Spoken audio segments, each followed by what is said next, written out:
আসসালামু আলাইকুম। চলে আসলাম নতুন আরেকটি ভিডিওতে। আজ শুক্রবার সিরিজ বাঁচানোর ম্যাচে পাকিস্তানের বিপক্ষে টি-20 ম্যাচে মাঠে নামছে বাংলাদেশ দল। প্রথম ম্যাচে হেরে যাওয়াতে এই ম্যাচটি এখন টাইগারদের জন্য হয়ে উঠেছে ডু অর ডাই লড়াই। কেননা এই ম্যাচটি হেরে গেলেই সিরিজ হার নিশ্চিত হয়ে যাবে টাইগারদের জন্য।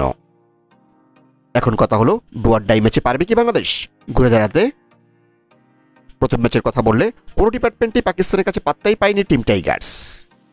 সুতরাং একই মাইন্ডসেট নিয়ে খেললে মনে হচ্ছে না টি-20 ম্যাচে কোনো পরিবর্তন আসবে ফলাফলে। তাই জরুরি হচ্ছে মাইন্ডসেট পরিবর্তনের পাশাপাশি একাদশের পরিবর্তন আনাটা ভীষণ প্রয়োজন এই ম্যাচে। এমনিতেই প্রথম ম্যাচে কিছু ক্রিকেটারের পারফরমেন্স নিয়ে উঠেছে বেশ কিছু প্রশ্ন। তাছাড়া পারফরমেন্স না করেও বেশ কিছু ক্রিকেটারকে খেলিয়ে চলেছে বাংলাদেশের টিম ম্যানেজমেন্ট। সুতরাং মাঠের খেলায় ভালো কিছু করতে হলে একাদশ নির্বাচনের ক্ষেত্রেও দক্ষতা দেখাতে হবে টিম ম্যানেজমেন্টকে। তাই আশা করছি দ্বিতীয় টি-20 ম্যাচে একাদশে ন্যূনতম দুটি পরিবর্তন দেখা যাবে বাংলাদেশ দলে। বিশেষ করে পেস বোলার তানজিম সাকিব এবং অলরাউন্ডারের খাতায় নাম লেখানো শেখ মেহেদী হয়তো বাদ পড়তে যাচ্ছেন এই ম্যাচে। তো চলুন দেখে নিই বাঁচাবার লড়াইয়ে আজ দ্বিতীয় টি-20 ম্যাচে পাকিস্তানের বিপক্ষে কেমন হতে পারে টাইগারদের সম্ভাব্য নতুন একাদশ। আজ দ্বিতীয় টি-20 ম্যাচে বাংলাদেশ দলের সম্ভাব্য নতুন একাদশ। Number 1 Parvez Rimon, opening batsman.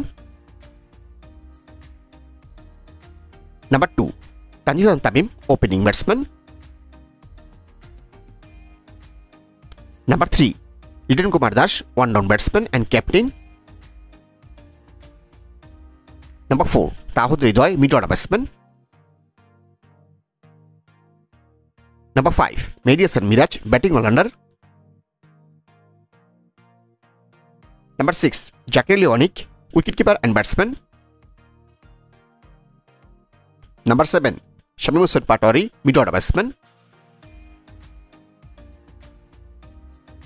Number 8 Ishat Hossain, bowling allrounder. Number 9 Shoriful Islam, fast bowler. Number 10 Hasan Mahmud, fast bowler.